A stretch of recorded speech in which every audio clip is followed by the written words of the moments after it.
नमस्कार, साथ की कड़क खबरें देख रहे हैं आप। मैं हूं आशीष त्रिपाठी आपके साथ। नमस्कार, बहुत स्वागत। और सबसे पहले कड़क खबर के साथ शुरुआत। प्रधानमंत्री नरेंद्र मोदी आज राष्ट्रपति के अभिभाषण पर चर्चा का राज्यसभा में जवाब देंगे। दरअसल शाम 4 बजे प्रधानमंत्री नरेंद्र मोदी राज्यसभा में बोलेंगे और संसद के बजट सत्र में आज 5वें दिन की कार्यवाही हुई है और दिल्ली विधानसभा चुनाव की वोटिंग को लेकर सदन की कार्यवाही को स्थगित करना पड़ा था। इससे पहले पीएम मोदी ने मंगलवार को लोकसभा में राष्ट्रपति के अभिभाषण पर जवाब दिया था। करीब 1 घंटे 35 मिनट के भाषण में पीएम मोदी विपक्ष पर जमकर बरसे और चुन चुनकर कई मुद्दों पर विपक्ष को उन्होंने घेरा। नाम लिए बिना गांधी परिवार, केजरीवाल और विपक्ष के नेताओं के आरोपों का उन्होंने जवाब दिया। और आज राज्यसभा में प्रधानमंत्री बोलेंगे। सभी की निगाहें रहेंगी कि आखिर प्रधानमंत्री राज्यसभा में क्या बोलने वाले हैं।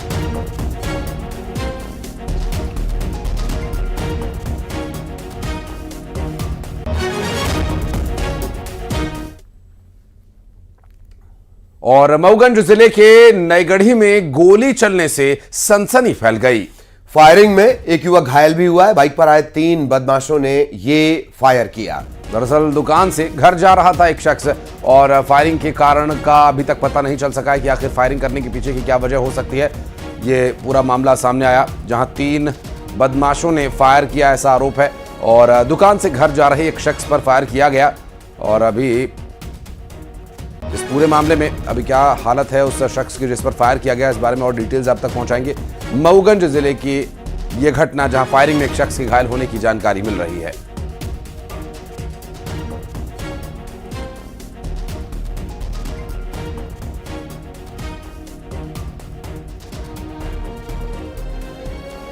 मऊगंज का पूरा मामला। मऊगंज जिले के नईगढ़ी में गोली चलने से सनसनी फैल गई। हालांकि साफ नहीं हो पाया है कि वजह क्या रही। पुरानी रंजिश है या कोई और वजह है, लूट कोई वजह है या आपस का कोई विवाद। ये तमाम सारे सवाल जिनके जवाब अभी तलाशे जाने हैं। फायरिंग में युवक घायल का अस्पताल में इलाज जारी।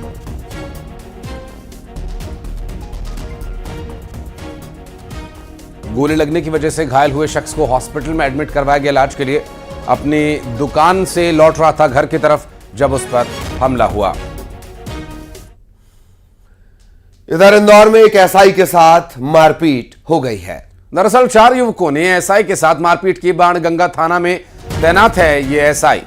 पिटाई करने वालों में एक जेल प्रहरी भी शामिल है। जेल प्रहरी समेत 2 को गिरफ्तार कर लिया गया जबकि 2 फरार हैं। मारपीट का एक वीडियो भी सामने आया है, वीडियो आपको दिखाएंगे। फिलहाल आपको बता दें कि ये इंदौर से पूरा मामला सामने आया जहां एसआई के साथ मारपीट किए जाने की बात सामने आई। ये वीडियो देखिए जिसमें 4 आरोपी एक एसआई के साथ मारपीट कर रहे हैं। बाणगंगा थाना में तैनात एसआई को मारपीट कर गाड़ी में बैठा लिया और एक जेल प्रहरी सहित 2 गिरफ्तार किए गए इस पूरे मामले में। 2 जबकि फरार अभी बताए जा रहे हैं। और अगली खबर श्योपुर से, जहां पर अपने प्रेमी की तलाश में उसके घर तक जा पहुंची प्रेमिका की रस्सी से बांधकर पिटाई कर दी गई। जिस महिला के साथ ये मारपीट की गई है, पिटाई की गई है, वो केरल के कोयंबटूर में एक युवक के साथ लिव इन में रहा करती थी। तो वहां पर काम करने के दौरान श्योपुर के नितनवास के रहने वाले एक शख्स के साथ 5 साल तक वो रही और इस दौरान वो 2 बच्चों की मां भी बनी। पीड़ित महिला अब तलाश करती हुई अपने प्रेमी के घर जा पहुंची, जहां प्रेमी की पहली पत्नी और उसके परिजनों ने रस्सी से बांधकर इसे बेरहमी से पीटा है। मामला वीरपुर थाना इलाके के नितनवास का है। मारपीट का एक वीडियो भी सामने आया है। पुलिस पड़ताल कर रही है। इधर उमरिया में न्यूज 18 की खबर का बड़ा असर हुआ। दरअसल कार से स्टंटबाजी करना इन्हें महंगा पड़ गया। तीनों की कारों को जब्त कर लिया गया। भारी भरकम जुर्माना भी इन पर लगाया गया है। न्यूज 18 ने प्रमुखता से खबर दिखाई थी। एसपी ने इस मामले में संज्ञान लिया है। कोतवाली पुलिस ने कार्रवाई की है और ये एक्सक्लूसिव तस्वीरें इस वक्त आप देख रहे हैं। यही तस्वीरें हमने लगातार दिखाई और उसके बाद अब बड़ी कार्रवाई हुई है। 3 कारें जब्त, भारी भरकम जुर्माना। तो इस तरह से ट्रैफिक नियमों का न सिर्फ उल्लंघन किया गया बल्कि अपनी तो जान जोखिम में डाली ही, सड़क पर चलने वाले अन्य लोगों के साथ भी ये काफी रिस्की था और इस तरह की कोई हरकत करने से आप भी बचें। अगली खबर मुरैना से, जहां सिक्योरिटी गार्ड से एसडीएम ने बदसलूकी की है। सबलगढ़ एसडीएम अरविंद माहौर पर बदसलूकी के आरोप है। एसडीएम ने गार्ड का मोबाइल छीनकर फेंक दिया और इस दौरान का ये वीडियो जो है सोशल मीडिया पर वायरल भी हो रहा है। अधिकारियों ने इस पूरे मामले में जांच के निर्देश भी दिए हैं। ये देखिए मुरैना से ये पूरा मामला सामने आया, जहां पर सबलगढ़ एसडीएम अरविंद माहौर पर आरोप है एक सिक्योरिटी गार्ड का फोन छीनकर फेंकने का। और मुरैना से सामने आई ये तस्वीरें सीसीटीवी कैमरे में रिकॉर्ड हुई। इस वक्त आपकी स्क्रीन पर आप देख सकते हैं, जहां देखिए तस्वीरों में किस तरह से एसडीएम ने मोबाइल छीना और जमीन पर फेंक दिया और उसे ठोकर मारकर और दूर फेंक दिया। ये एक सिक्योरिटी गार्ड के साथ एसडीएम की बदसलूकी का मामला है।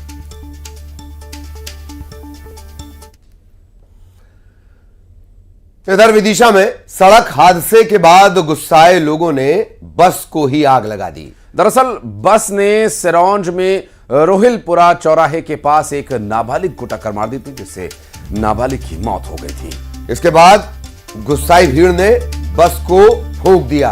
आनंद फानन में बस में सवार यात्रियों को निकालकर उनकी जान किसी तरह बची। सूचना पर पुलिस और प्रशासन की टीम मौके पर पहुंची और फिर हालात पर काबू किया जा सका। विदिशा से ये पूरा मामला सामने आया, जहां पर हादसे के बाद गुस्साए लोगों ने बस को आग के हवाले कर दिया।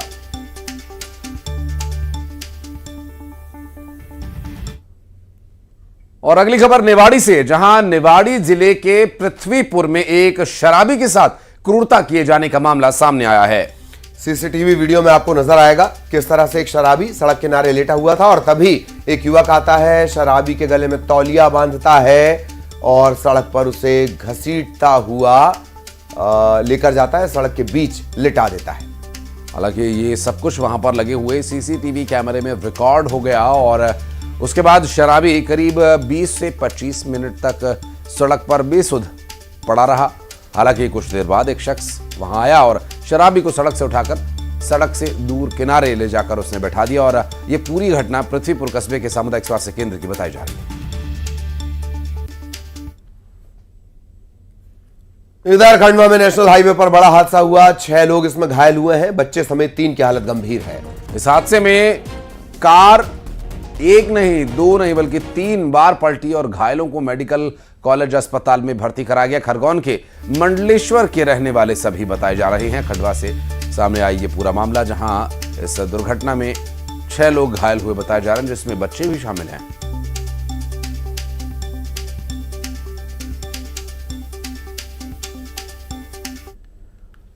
अगली खबर रायपुर से, जहां ट्रांसफार्मर में अचानक आग लगने का एक मामला सामने आया। डीडी नगर में यह ट्रांसफार्मर है जिसमें आग लगी और देखते ही देखते ये बढ़ती चली गई। लोगों ने फायर ब्रिगेड को इसकी खबर दी और मौके पर पहुंची फायर ब्रिगेड की टीम ने किसी तरह से आग पर काबू पाया। और देखिए किस तरह से ये जो वीडियो है उस वक्त का बताया जा रहा है जब इसमें आग की लपटें उठने लगी और आग भर ही नहीं लगी, इसमें धमाके भी हुए। ये डीडी नगर की घटना बताई जा रही है। रायपुर में बीजेपी के 2 गुटों में झड़प हो गई। टिकट को लेकर यह पूरा विवाद हुआ और जीवर्धन चौहान रविंद्र भाटिया के समर्थकों के बीच हुई ये झड़प। तस्वीरों में आप देख सकते हैं, एक दूसरे के साथ कर रहे हैं मारपीट। रविंद्र भाटिया की पत्नी को टिकट नहीं मिलने पर ही मारपीट हुई है। भाटिया के समर्थकों ने जीवर्धन चौहान को टिकट दिए जाने का विरोध किया। दरअसल रविंद्र भाटिया के बेटे करण भाटिया ने जीवर्धन चौहान के समर्थकों के साथ यहां पर विवाद हुआ था, मारपीट हुई थी और बीजेपी के प्रत्याशी जीवर्धन चौहान को वोट नहीं करने की धमकी दिए जाने का भी आरोप है।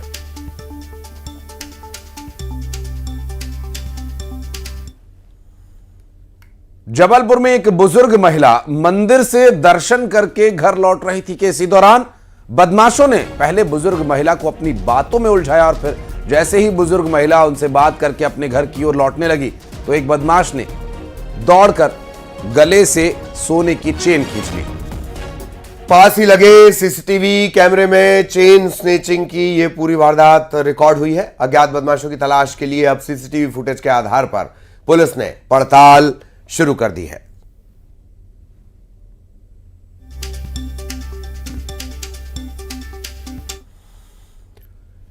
इंदौर में क्लब संचालक युवती ने पुलिस वाले पर बेहद गंभीर आरोप लगाए हैं। दरअसल युवती का आरोप यह है कि पुलिस कर्मचारी उसे झूठी शिकायतों के मामले में उलझाने की धमकी देकर शारीरिक संबंध बनाने का दबाव बना रहा है।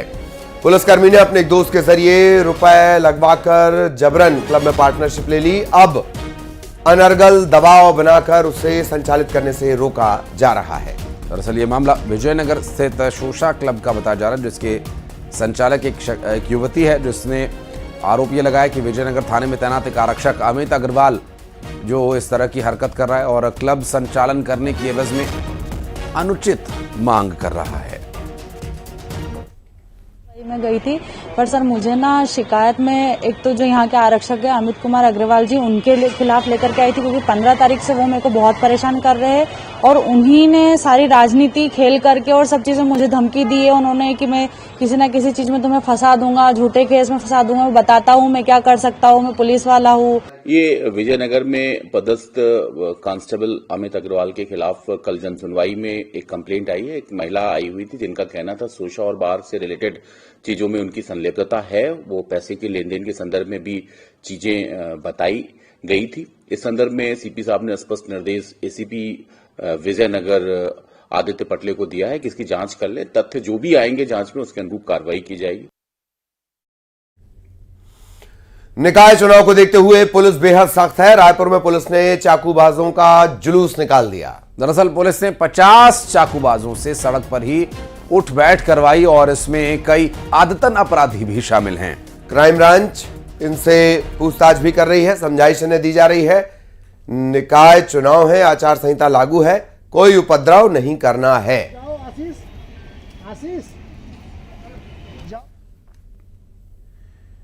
और अब बात काली कमाई के कुबेर सौरभ शर्मा की। परिवहन विभाग के पूर्व कांस्टेबल ने अपनी काली कमाई का साम्राज्य कैसे खड़ा किया, कौन थे उसके साझेदार, सवाल ये है। लेकिन इस मामले में अब तक ऐसा प्रतीत हुआ कि मामले की जांच कर रही लोकायुक्त पुलिस को कोई जल्दबाजी नहीं है। सौरभ लोकायुक्त की रिमांड पर भी था।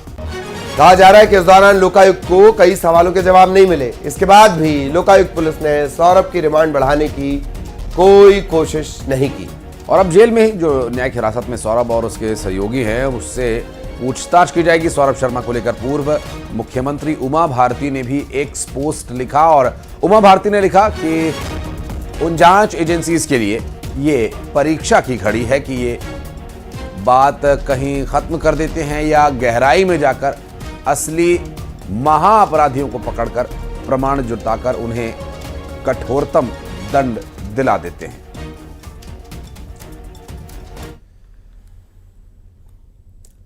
खबर कटनी से जहां अवैध कब्जा हटाने पहुंची प्रशासन की टीम पर लोगों ने पथराव कर दिया।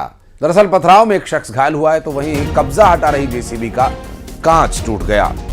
एसडीएम के निर्देश पर राजस्व, नगर निगम समेत पुलिस की एक ज्वाइंट टीम कब्जा हटाने के लिए पहुंची थी। घटना की जानकारी लगते ही 3 थानों का जो बल है, पुलिस बल है, इसके साथ खुद एसडीएम प्रदीप कुमार मिश्रा मौके पर पहुंचे और उन्होंने सभी दुकानों पर बुलडोजर चलवाते हुए सरकारी जमीन को कब्जा मुक्त करवाया।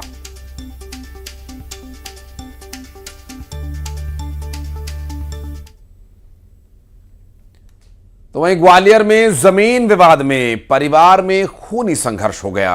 पंचायत में समझौते के दौरान गोली चल गई, एक की मौत हो गई, 5 लोग जख्मी हो गए। दरअसल गिरवाई थाना के गोकुलपुर धाम की यह पूरी घटना बताई जा रही है। दोनों पक्षों के घायल ट्रॉमा सेंटर में भर्ती कराए गए हैं और अस्पताल में भारी पुलिस बल तैनात किया गया है। पुलिस इस पूरी घटना की जांच पड़ताल में जुटी हुई है, जबकि मृतक के शव को पोस्टमार्टम के लिए भेज दिया गया है।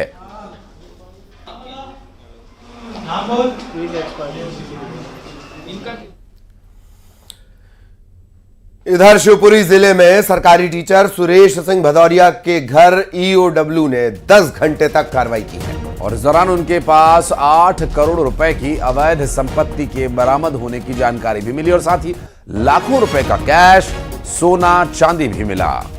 ग्वालियर की यूडब्ल्यू के उप पुलिस अधीक्षक दामोदर गुप्ता ने बताया कि सहायक शिक्षक सुरेश सिंह भदौरिया के खिलाफ आय से अधिक संपत्ति अर्जित करने की शिकायत मिली थी।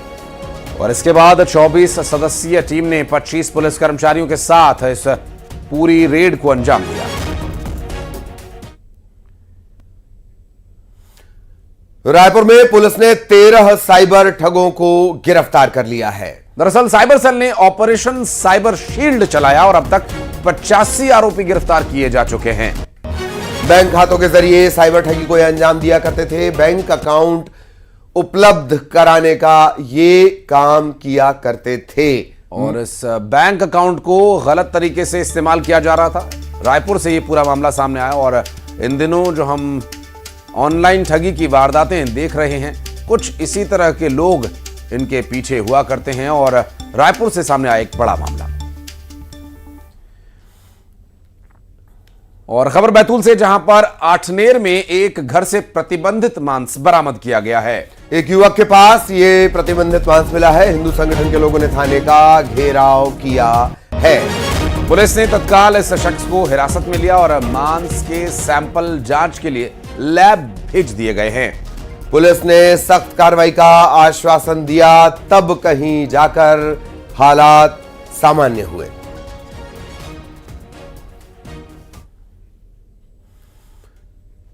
इधर कांकेर में तेंदुए की दहशत बढ़ती जा रही है। दरअसल यहां गढ़िया पहाड़ी पर तेंदुआ देखा गया था और उसने एक मवेशी का शिकार किया। जानकारी ये भी है, कुछ लोग ये भी कह रहे हैं कि 2 तेंदुए देखे गए। वन विभाग को इसकी खबर दे दी गई है।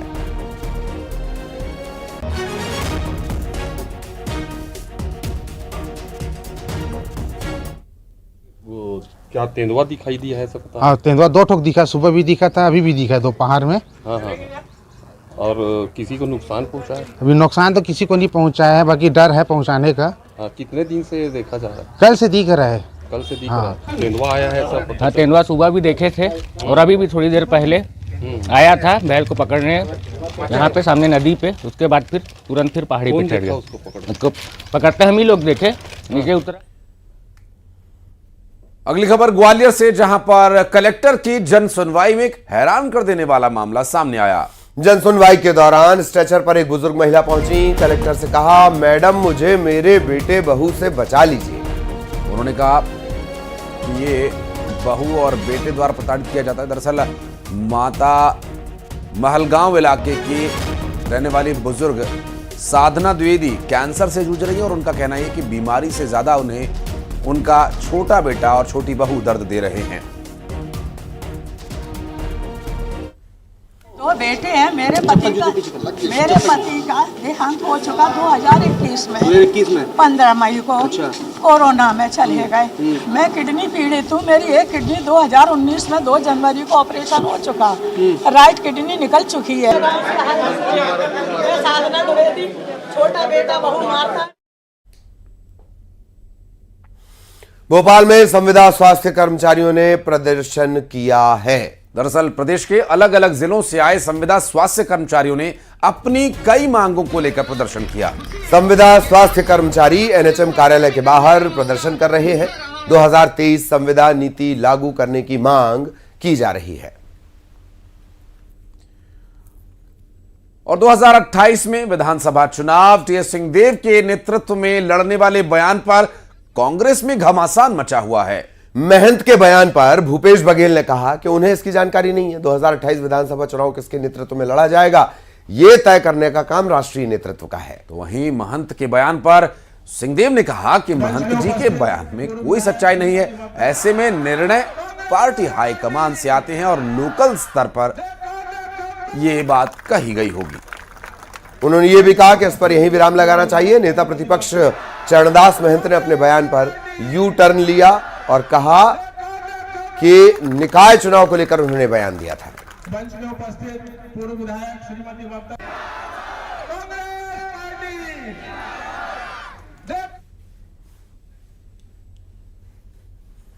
श्योपुर में 2 मादा चीता और उनके शावकों समेत 5 चीतों को खुले जंगल में रिलीज कर दिया गया। प्रदेश के मुख्यमंत्री डॉक्टर मोहन यादव ने चीतों को बड़े बाड़े से खुले जंगल में रिलीज किया और मादा चीता धीरा, मादा चीता आशा और उसके 3 शावकों को खुले जंगल में अब छोड़ा गया है। इसके बाद खुले जंगल में चीतों की संख्या 7 हो गई है। बाड़े में 19 चीते और शावक रह रहे हैं। दरअसल मौजूदा समय में कूनो नेशनल पार्क में कुल 26 चीते और शावक मौजूद हैं।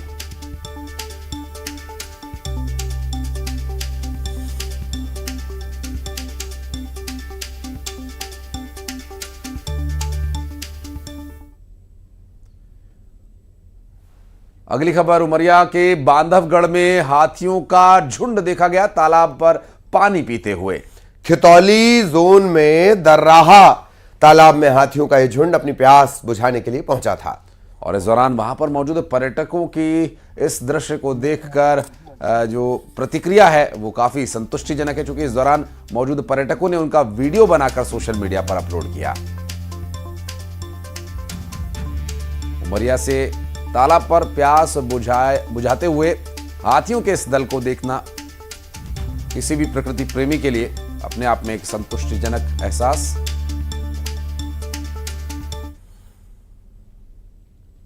महाकुंभ मेले का आज 25वां दिन है।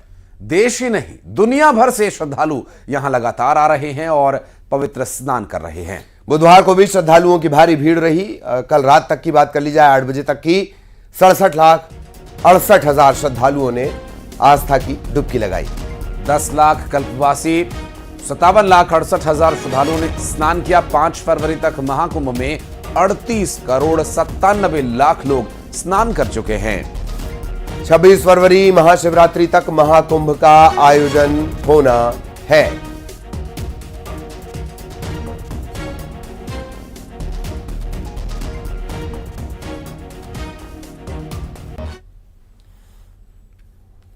और इसी के साथ की कड़क खबरों में फिलहाल इतना ही। नमस्कार।